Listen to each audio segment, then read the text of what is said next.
हिन्जावा अबेनिलाय हिन्जावा अबेनि हिन्जावा अबेनि नोंना अबेनि अबेनि हिन्जावा अबेनि नोंना गुवाहाटीनि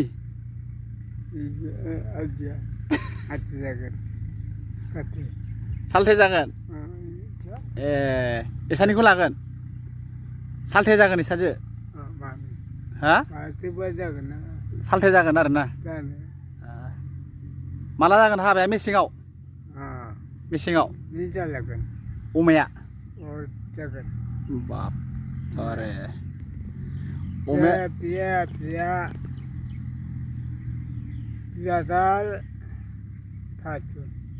अमाया 2500 बाखि गथ'आ साबेसे खांगोन गथ'आ साबेसे खांगोन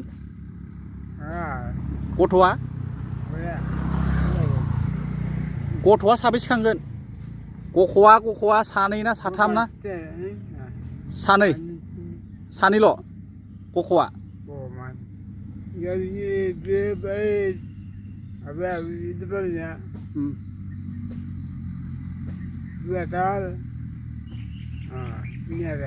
दुइ हाजार 3000 दाला जागोनलै नोङो